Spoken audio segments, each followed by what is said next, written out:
listening to Proof Text, a Glossa House podcast by Dr. T. Michael W. Halcomb, Dr. Frederick J. Long, Dr. Mario Melendez, Dr. Jennifer Noonan, and J. M. Smith. Welcome and enjoy. Hello and welcome to Proof Text. I am Michael Halcomb, and in this episode, we're thinking about the fallacy of the week. This is another really interesting one, and of course, I wouldn't put it on here if it wasn't interesting, but a friend, Jeremy, just sent me this today, and so I just looked at it and thought, wow, I should share this one. So that's what I'm going to do. And by the way, one thing that I do as a professor, and I mentioned this in another episode, maybe it hasn't aired yet, but even in my Bible classes, I take a few minutes every time and show these fallacies in order to get them interpreting, right? It's interpreting culture and interpreting language and wordplay and all these sorts of things. So if you're a teacher, a pastor, a teacher in a church, or a professor, it's a good practice to do. So it's just it helps students fire their interpretation gears or cylinders, whatever, in a different way, on another level. So here we go. I'm going to show you this one. And let's see. If you're watching, this is going to be easier, but if you're just listening, then I'll explain it. So here it is. The person who designed this and then reposted it says, at the top says, men control the narrative. And then there's a cartoon of Jesus with a crown of thorns around his head, sitting at a table having coffee with just a regular person. And Jesus says, supposedly responding to the person, I think it's a woman, yeah, I had women disciples, probably way more than men, but men controlled the narrative. So yeah, I had women disciples, probably way more than men, but men controlled the narrative. So that's interesting. The author, has put these words in Jesus's mouth, one that he never said. So we have here a fallacy of sort of false attribution. But we have like this authority, this appeal to really authority fallacy, but in this case it's a kind of false authority, because even though it's referring to Jesus never said this, so the authority doesn't really exist. So it's making something it's appealing to authority of Jesus, but Jesus never said this. So yeah, the authority of the statement doesn't hold. But there's other fallacies going on here as well. So let's just break it down again. Jesus says, yeah, I had women disciples, which is very, very true. He had women disciples. And then he says, probably way more than men. Well, we don't know if that's true or not. We have no way to verify that whatsoever. And then he said, but men controlled the narrative. Is that really true?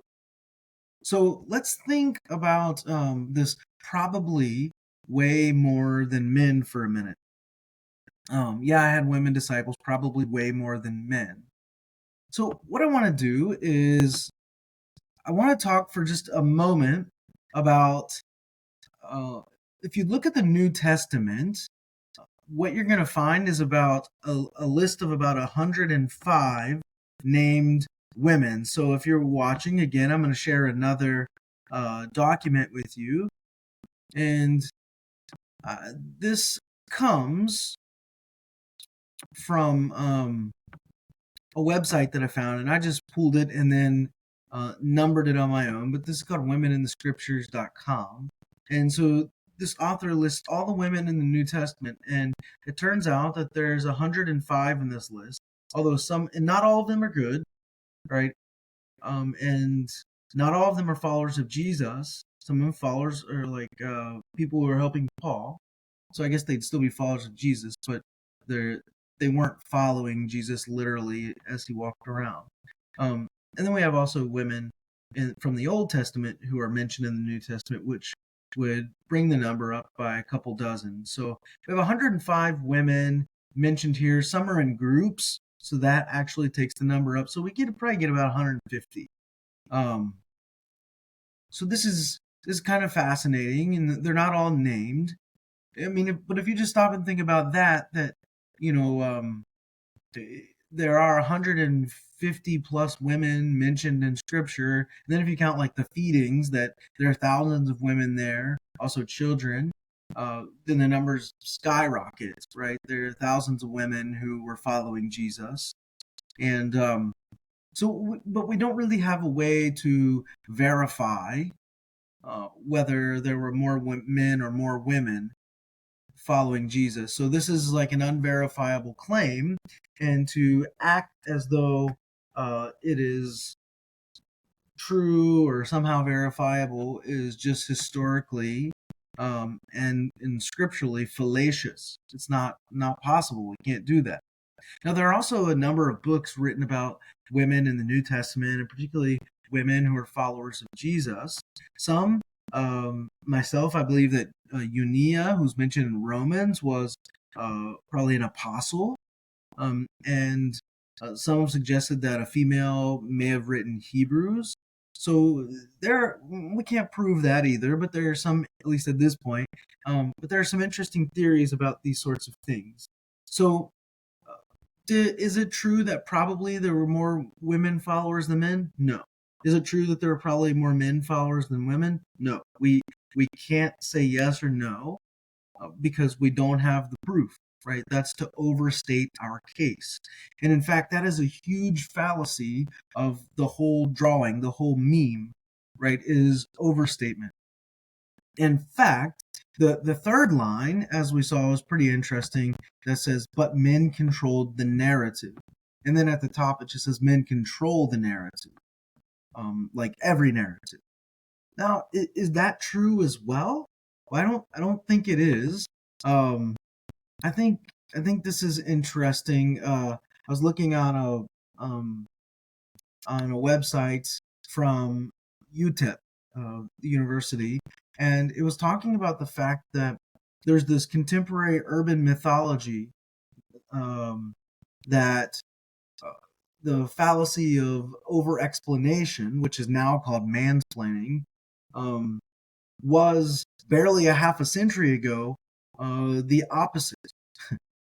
Female splaining or woman's splaining, right? The prevailing social myth back then was that it was men who were actually monosyllabic, they were grunters, they were nonverbal, right? And women, they were the typical over-explainers. So if you just go back less, around a half a century ago or less, then you'll find that this myth that men control the narrative was the exact opposite. Women in our society were viewed as controlling the narrative. There's a 1960s hit song by Joe Jones that this article was talking about called "You Talk Too Much," and that's what it's referring to. But I found this other document, a report in National Geographic, and I'll share that for those of you watching here so that you can see it. That is quite intriguing. So let me pull that up here. So give me just a moment. And the title of this is "A Man's World?" ? Not according to biology or history. So what this article does is it says, for proof, we can look to the many matrilineal societies dotted all over the world. In some region, these traditions date back thousands of years. So what this article is doing is it's searching, like looking at the powerful women in ancient history, but really what we call matriarchal societies rather than patriarchal. And there's this interesting bit in the article where it says male domination isn't universal. There are many matrilineal societies. Again, this is National Geographic, organized through mothers rather than fathers, with name and property passed from mother to daughter around the world. In some regions, matrilineal traditions are thought to date back thousands of years. So it goes on to say, to talk about this study, and it says in 2019, researchers at Vanderbilt University attempted to solve this issue, and they were analyzing matrilineal communities to see if they did have anything in common. This is really intriguing. Globally, 590 societies were known to be traditionally patrilineal or patriarchal, but we'll say patrilineal, descending through the line of the father. 362, that's a lot, were bilateral, meaning they acknowledge descent through both parents, like the United States does, and another 160 were recognized as matrilineal. So they found at least 160 societies across the globe that were matrilineal. The descent of everyone was marked through the female. And in those cultures, the property was passed on to the female. The names of the female were passed on to the descendants and so on. So it's just not true biologically or historically that men control the narrative all the time. In United States history, right, as if we're taking the UTEP research seriously, or the bit that I was referring to earlier, if we look back less than a half a century ago, we're going to see a very matriarchal society where men aren't the ones over explaining, but women were. So now that's sort of shifting because patriarchy and feminism have come into view. And so I think what we have to be aware of is the modern bias, right? This modern bias that plays into this statement that men control the narrative. It's this similar idea to the victors control the narrative, which we know isn't always true. The victors write history. No, that's not always true. Think about someone like Anne Frank. We have many examples. Think about the slave narrative, slave journals. Like, it isn't true that victors always write history. Paul was in prison. Martin Luther King Jr. was in prison writing things, right? Martin Luther King Jr. was assassinated. Yet his stuff lives on. It is not true that victors always write the history, just as it's not true that men always control the narrative. And thus, it is not true to claim that men were controlling the biblical narrative.